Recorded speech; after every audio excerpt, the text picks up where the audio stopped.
Hello everyone, welcome to my channel Harshit academy में आपका स्वागत है। मैं हूं हर्षित। आज हम लेकर चल रहे हैं उत्तर प्रदेश लेखपाल भर्ती परीक्षा 2020 के उसका जो टॉपिक है हिंदी का। हिंदी सामान्य हिंदी की हम ऐसे 50 मोस्ट इम्पोर्टेंट क्वेश्चन लेकर चले जो एग्जाम की दृष्टि से बहुत ही इंपॉर्टेंट है।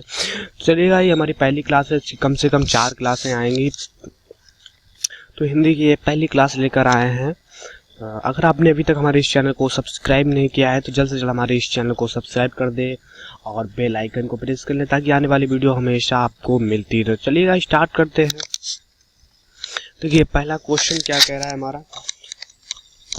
पहला क्वेश्चन क्या कह रहा है, जिन शब्दों में किसी प्रकार का विकार या परिवर्तन नहीं होता है उसे क्या कहते हैं। जिन शब्दों में किसी प्रकार का विकार नहीं होता है उसे तत्सम कहते हैं। क्या होता है? तत्सम होता है। इसका सही आंसर क्या होगा? तत्सम होगा। ठीक है ना। चलिएगा, नेक्स्ट क्वेश्चन की तरफ चलते हैं। नेक्स्ट क्वेश्चन क्या कहता है हमारा, प्रश्न नंबर 2 है, कार के होने का बोध कराने वाले शब्द को क्या कहते हैं। मतलब कोई शब्द है, वो शब्द जैसे हंसना है, खेलना है, तो ये क्या हमें दिखा रहा है? क्रिया हो रही है। तो कार के होने का बोध कराने वाले शब्द को हम क्या कहते हैं? क्रिया। कोई भी कार्य हो रहा हो, जैसे हंसना है, खेलना है, पहनना है, उड़ना है, तो ये सब क्रियाएं हैं हमारी। और क्रियाएं को तो ये हमारा किसका बोध कराती है? कार्य के होने का। ठीक है ना। तो चलिएगा, स्टार्ट करते हैं नेक्स्ट क्वेश्चन। नेक्स्ट क्वेश्चन क्या कहता है, भाषा के शुद्ध रूप का ज्ञान किससे होता है। जो भाषा का शुद्ध रूप है, शुद्ध रूप का जो ज्ञान है, उसे किसके कारण, किसके द्वारा होता है? हिंदी या व्याकरण के द्वारा। तो इसका सही आंसर होगा व्याकरण के द्वारा। ठीक है ना। व्याकरण के द्वारा भाषा के शुद्ध रूप का ज्ञान होता है। चलिएगा, नेक्स्ट क्वेश्चन क्या कहता है हमारा, प्रश्न नंबर 4 जो हमारा क्वेश्चन है, विशेषण जिस शब्द की विशेषता बताते हैं उसे क्या कहते हैं। जो हमारा विशेषण होता है, जिस शब्द की विशेषता बताते हैं उसे क्या कहते हैं। तो इसका राइट आंसर होगा विशेष। ठीक है ना। विशेषण जो है विशेषता बताते हैं किसकी? विशेष की। ठीक है, उसे विशेष कहते हैं। ठीक है ना। चलिए, नेक्स्ट क्वेश्चन क्या कह रहा है, हिंदी में लिंग निर्धारण किससे होता है। प्रश्न नंबर 4 है, हिंदी में लिंग निर्धारण किसके द्वारा होता है। तो इसका राइट आंसर होगा संज्ञा, मतलब नाउन के द्वारा। ठीक है ना। संज्ञा के द्वारा हिंदी में लिंग का निर्धारण होता है। चलिएगा, नेक्स्ट क्वेश्चन क्या कहता है, जिन शब्दों में अंत में आ आता है, कोई भी शब्द हो, उस शब्द में अंत में आ आता हो, उसे क्या कहते हैं। बताइएगा क्या होगा इसका आंसर। जिन शब्दों में अंत में आ आता है उसे क्या कहते हैं। इसका सही आंसर होगा अकारांत कहते हैं। क्या कहते हैं? अकारांत कहते हैं। ठीक है ना। चलिए, नेक्स्ट क्वेश्चन की तरफ चलते हैं। नेक्स्ट क्वेश्चन हमारा क्या कहता है, प्रश्न नंबर 7 है, हिंदी वर्णमाला में अयोग वाह वर्ण कौन से हैं। अयोग वाह वर्ण कौन से हैं। तो इसका सही आंसर होगा अंगः और अगहा। ठीक है ना। वर्ण जो अयोग वाह है। ठीक है ना। चलिएगा, नेक्स्ट क्या, हंस में लगा चिन्ह कहलाता है। देखो, हंस अगर आप लिखते हैं, जैसे ये है, ये जो इसमें ये चिन्ह लगा है, ये चिन्ह की बात हो रही है। जैसे यहाँ पर दिया गया है। ठीक है ना, कोष्टक में दिया गया है, ये चिन्ह है, ये क्या कहलाता है। तो इसका सही आंसर होगा अनुसार। क्या कहलाता है? अनुसार कहलाता है। चलिएगा, नेक्स्ट क्वेश्चन क्या कहता है हमारा, चांद में लगा चिन्ह कहलाता है। देखिए जी, चांद लिखा है हमारा, यहाँ पर बिंदी नहीं है। ठीक है, बिंदी लगती है। ये जो चिन्ह हमारा है, ये वाला, ये क्या कहलाता है। चांद शब्द में लगा ये वाला चिन्ह जो है वो क्या कहलाता है। तो इसका सही आंसर होगा अनुनासिक। ठीक है ना। बहुत ही मोस्ट इम्पोर्टेंट क्वेश्चन है, ध्यान से पढ़िएगा। एग्जाम की दृष्टि very very very important topic है ये। ठीक है ना। चलिएगा, नेक्स्ट क्वेश्चन क्या कहता है हमारा, प्रश्न नंबर 10 है हमारा, भाषा की सबसे छोटी इकाई क्या है। भाषा की सबसे छोटी इकाई क्या है। तो सभी को मालूम होगा, वर्ण जो है हमारी भाषा की सबसे छोटी इकाई है। ठीक है ना। भाषा की हमारी सबसे छोटी इकाई है क्या? वर्ण। ठीक है ना। चलिएगा, नेक्स्ट क्वेश्चन क्या कह रहा है, प्रश्न नंबर 11, क्रिया का मूल रूप क्या कहलाता है। क्रिया का मूल रूप क्या कहलाता है? तो इसका सही आंसर होगा धातु। क्रिया का मूल रूप होता है वो क्या होता है? धातु होता है।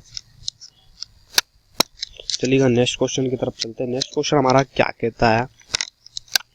प्रश्न नंबर 12, सर्वनाम के साथ प्रयुक्त होने वाली विभक्तियां होती हैं।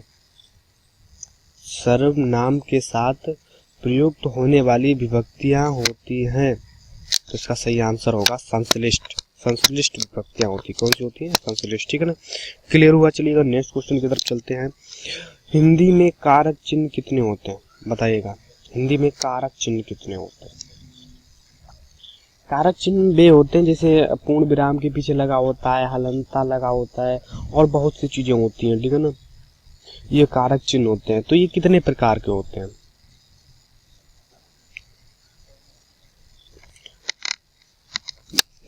इसका सही आंसर होगा 8 होते हैं। ठीक है ना, हिंदी में कारक चिन्ह 8 होते हैं, बल्कि जबकि संस्कृत भाषा में कारक चिन्ह 7 होते हैं। हिंदी में कितने होते हैं? 8।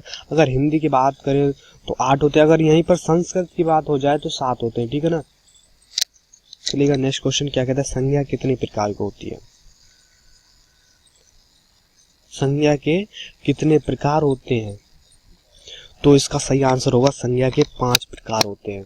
नंबर 1 हमारा है व्यक्तिवाचक संज्ञा, दूसरा है जातिवाचक संज्ञा, तीसरा है भाववाचक संज्ञा और चौथा है समूहवाचक संज्ञा और पांचवा है द्रव्यवाचक संज्ञा। ठीक है ना, ये 5 संज्ञाएं होती हैं, इन्हें याद कर लीजिएगा।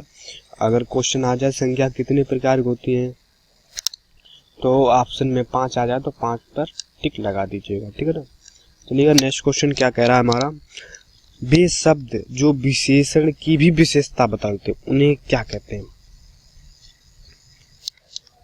प्रश्न नंबर 15 क्या कह रहा है? गौर से समझिएगा। वे शब्द जो विशेषण की भी विशेषता बतलाते हैं उन्हें क्या कहते हैं? तो इसका सही आंसर होगा प्रविशेषण। प्रविशेषण। ठीक है ना, विशेषण है जो विशेषण की भी विशेषता बतलाते हैं उन्हें प्रविशेषण कहते हैं। ठीक है ना, चलिएगा नेक्स्ट क्वेश्चन क्या कहता है? प्रश्न नंबर 16 हमारा है सर्वनाम किसे कहते हैं? सर्वनाम किसे कहते हैं? इसका सही आंसर होगा सर्वनाम वे शब्द कहलाते हैं जो संज्ञा के स्थान पर प्रयुक्त में लाए जाते हैं, मतलब नाउन के स्थान पे प्रयुक्त किए जाते हैं। ठीक है ना, हिंदी है तो संज्ञा के स्थान पर प्रयोग में लाए जाते हैं। कौन से? जैसे यह, वह, वे, उनका, इनका, इन्हें आदि। समझे? जैसे इंग्लिश में हम लोग पढ़ते हैं प्रोनाउन ही, सी, इट होता है नहीं, वही होता है सर्वनाम। हिंदी में सर्वनाम बोलते हैं उसे। सर्वनाम वे शब्द कहलाते हैं जो संज्ञा के स्थान पर प्रयुक्त होते हैं। जैसे यह, वह, वे, इनका। एग्जाम्पल देख लेते हैं, यह बिल्ली, ये वह कुत्ता है, वे भालू हैं, उनका, ऐसे आज सब बन जाते हैं। ठीक है ना, तो क्लियर हुआ सर्वनाम किसे कहते हैं। चलिएगा नेक्स्ट क्वेश्चन, सर्वनाम के कितने भेद होते हैं? तो इसका राइट आंसर होगा सर्वनाम के 6 भेद होते हैं। नंबर 1 होता है पुरुषवाचक सर्वनाम, दूसरा हमारा ये है निश्चयवाचक सर्वनाम, फिर अगला है अनिश्चयवाचक सर्वनाम, फिर अगला है प्रश्नवाचक सर्वनाम, फिर चौथा है हमारा, पांचवा हमारा संबंधवाचक सर्वनाम और छठवां हमारा है निजवाचक सर्वनाम। ये हमारे 6 प्रकार के क्या हो गए? सर्वनाम हो गए। ठीक है ना, चलिएगा नेक्स्ट क्वेश्चन क्या कह रहा है? क्रिया किसे कहते हैं?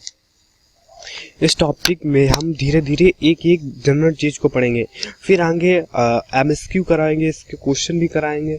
ठीक है ना, चलिएगा क्रिया किसको कहते हैं? एक क्रिया किसे कहते हैं? इसका राइट आंसर क्या होगा? जिस शब्द से किसी काम के करने या होने का बोध हो उसे क्रिया कहते हैं। पिछले में अभी यही क्वेश्चन आया था। ठीक है ना, शायद यही आया था, ध्यान नहीं। जिस शब्द से किसी काम के करने या होने का बोध हो उसे क्रिया कहते हैं। हमने बताया था खाना है, हंसना है, रोना है, बैठना है, ये सब हमारी क्या है? क्रियाएं हैं। ठीक है ना, तो इनसे हमारा बोध हो रहा है ना, कोई काम हो रहा है, जैसे खाना, वो खाना खा रहा है, हंस रहा है, रो रहा है, बैठ रहा है, तो ये सब क्रियाएं हो रही हैं। वो अभी वर्तमान में मतलब चल रहा है, मतलब कार्य कर रहा है, तो ये सब हमारी क्या हो गई? क्रियाएं हो गई हैं। ठीक है ना, चलिएगा नेक्स्ट क्वेश्चन क्या कह रहा है, प्रश्न नंबर 19 है हमारा, क्रिया मुख्य रूप से कितने प्रकार की होती है? तो क्रिया मुख्य रूप से 2 प्रकार की होती है। इसका आंसर होगा क्रिया कितने प्रकार की होती है, तो सही आंसर होगा क्रिया 2 प्रकार की होती है। नंबर 1 जो क्रिया होती है हमारी अकर्मक क्रिया होती है और दूसरी होती है सकर्मक क्रिया, ठीक है ना। क्रिया हमारी 2 प्रकार की होती है, अकर्मक क्रिया, एक होती है सकर्मक क्रिया, ठीक है ना। क्लियर हुआ? चलिएगा नेक्स्ट क्वेश्चन कहते हैं 20 नंबर, काल कितने प्रकार के होते हैं? टेंस, इंग्लिश में हम लोग क्या कहते हैं? टेंस।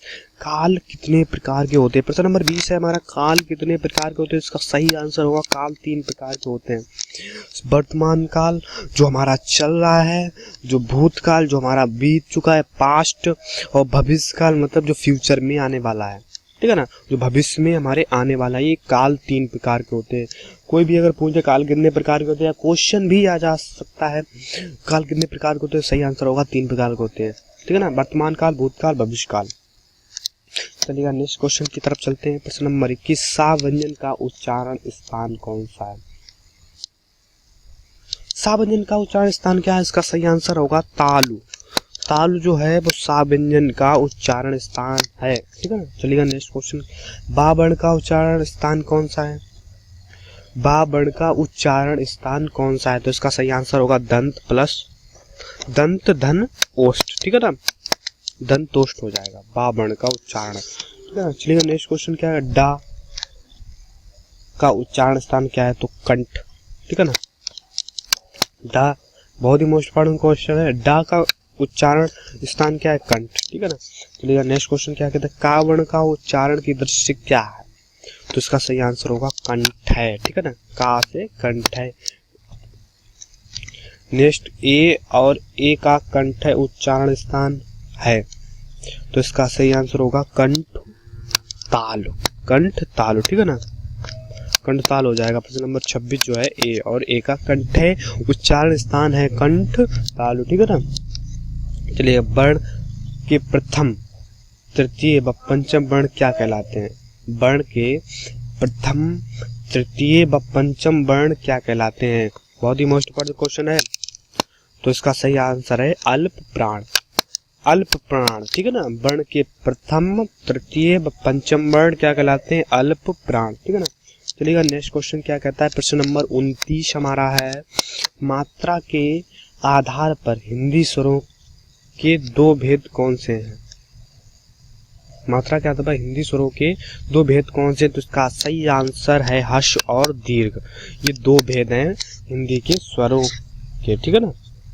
चलिएगा नेक्स्ट क्वेश्चन क्या कह रहा है हमारा, सर्वनाम के साथ प्रयुक्त होने वाली विभक्तियां होती हैं, सर्वनाम के साथ प्रयुक्त होने वाली विभक्तियां होती हैं, तो उसका सही आंसर होगा संश्लिष्ट विभक्तियां होती हैं। कौन सी?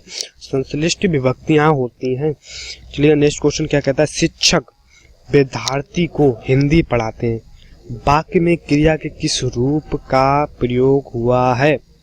बताइएगा सही आंसर। प्रश्न नंबर 31 है, शिक्षक विद्यार्थी को हिंदी पढ़ाते हैं, ठीक है ना, वाक्य में क्रिया के किस रूप का प्रयोग होता है? तो उसका सही आंसर है द्विकर्मक क्रिया, ठीक है ना, द्विकर्मक क्रिया हो रही है यहाँ पर। अगला है, मुझे किस प्रकार का सर्वनाम है? मुझे जो है वो किस प्रकार का सर्वनाम है? तो इसका सही आंसर होगा उत्तम पुरुष सर्वनाम है, ठीक है ना, मुझे। चलिएगा नेक्स्ट क्वेश्चन क्या है, मानव शब्द का विशेषण बनेगा, मानव शब्द का विशेषण बनेगा। प्रश्न नंबर 33 है, इसका सही आंसर होगा मानवीय, मानवीय है वो मानव शब्द का विशेषण है, ठीक है ना। चलिएगा नेक्स्ट क्वेश्चन क्या कह रहा है, चिड़िया आकाश में उड़ रही हैं, उस वाक्य में उड़ रही क्रिया किस प्रकार की क्रिया है? तो इसका सही आंसर होगा अकर्मक क्रिया, ठीक है ना, अकर्मक क्रिया। चिड़िया आकाश में उड़ रही हैं, इसमें अकर्मक क्रिया है। चलिएगा नेक्स्ट क्वेश्चन क्या कह रहा है हमारा, पशु शब्द का विशेषण है, पशु शब्द का विशेषण है, तो इसका सही आंसर होगा पाशविक, क्या होगा? पाशविक। नेक्स्ट क्वेश्चन क्या कह रहा है, नेत्री शब्द का पुल्लिंग रूप है, नेता, तो साफ बता देंगे, स्त्रीलिंग, नेत्री का नेत्री स्त्रीलिंग है और नेता पुल्लिंग हो गया, ठीक है ना। आंसर क्या हो जाए, नेत्री शब्द का पुल्लिंग रूप है नेता, ठीक है ना। चलिएगा नेक्स्ट क्वेश्चन क्या कह रहा है, उत्कर्ष का विशेषण क्या होगा, उत्कर्ष का विशेषण क्या होगा। इसका सही आंसर होगा उत्कृष्ट। उत्कृष्ट जो होगा इसका सही आंसर होगा उत्कर्ष का विशेषण होगा उत्कृष्ट, ठीक है ना। चलिएगा नेक्स्ट क्वेश्चन क्या है, काम का तत्सम, काम का तत्सम क्या होगा, तत्सम रूप क्या होगा, तो कर्म हो जाएगा, ठीक है ना। चलिएगा नेक्स्ट क्वेश्चन, दुग्ध का तत्सम रूप क्या होगा, दूध का तत्सम रूप क्या होगा, दुग्ध। अगर दुग्ध दिया हो, दुग्ध का तद्भव पूछ दे तो दूध हो जाएगा, ठीक है ना, उल्टा हो जाता है। चलिए नेक्स्ट क्वेश्चन क्या कह रहा है, 40 नंबर क्वेश्चन है, पा वर्ग का उच्चारण मुंह के किस भाग से होता है। पा कह के देख लीजिए, एक बार पता चल जाएगा। पा कह के देख लीजिए, पा वर्ग का उच्चारण मुंह के किस भाग से होता है, जीभ से होता है कि गाल से होता है कि ओंठ से होता है, बताइए। तो इसका सही आंसर होगा ओष्ठ, ठीक है ना। पा कह के देख लीजिए, पा देखो ओंठ दोनों मिल रहे हैं, पा, ठीक है ना। चलिएगा नेक्स्ट क्वेश्चन क्या कहता है, प्रश्न नंबर 41, चा, छा, जा और झा व्यंजन के उच्चारण को मुखांगों के व्यवहार के आधार पर क्या नाम दिया जाता है। चा, छा, जा, झा, ये एक बार फिर भी कह के देख लीजिए, मुंह से, जीभ से हो रहा है, तल से हो रहा है तो तालव्य हो जाएगा, ठीक है ना, ठीक है ना। इसका सही आंसर क्या हो जाएगा, तालव्य हो जाएगा। मुखांगों के व्यवहार आधार के नाम दिया तो तालव्य नाम दिया जाता है, ठीक है ना। चलिएगा प्रश्न नंबर 42 हमारा है, मुझे किस प्रकार का, ये तो हो चुका था अभी, चलो कोई बात नहीं, मिस्टेक हो गई हो। मुझे किस प्रकार का सर्वनाम है, उत्तम पुरुष सर्वनाम है, ठीक है ना। मुझे तो है उत्तम पुरुष सर्वनाम है। चलिएगा नेक्स्ट क्वेश्चन क्या कहता है हमारा, वह धीरे धीरे आ रहा है वाक्य के अवयव के किस भेद के अंतर्गत आता है, बताइएगा। वह धीरे धीरे आ रहा है वाक्य के अवयव के किस भेद के अंतर्गत आता है, तो इसका सही आंसर होगा क्रिया विशेषण, ठीक है ना। इसका सही आंसर क्या होगा, क्रिया विशेषण। चलिए नेक्स्ट क्वेश्चन क्या कहता है, प्रश्न नंबर 45, सर्वनाम के साथ प्रयुक्त होने वाली विभक्तियां होती हैं, तो इसका सही आंसर होगा संश्लिष्ट, ठीक है ना, संश्लिष्ट विभक्ति। थैंक्स फॉर वाचिंग, हमारी वीडियो को देखने के लिए धन्यवाद। और अभी तक आपने हमारे इस चैनल को सब्सक्राइब नहीं किया तो जल्द से जल्द हमारे इस चैनल को सब्सक्राइब कीजिएगा, साथ ही बेल आइकन को प्रेस कर दिया और आगे वाली वीडियो हमेशा पाते रहिएगा, ठीक है ना। ज़्यादा से ज़्यादा इस वीडियो को शेयर कीजिएगा और लाइक कीजिएगा, ठीक है ना। अपने दोस्तों को स्टडी ग्रुप में भेजिएगा, ठीक है ना। थैंक यू, बाय बाय, मिलते हैं अगले वीडियो में।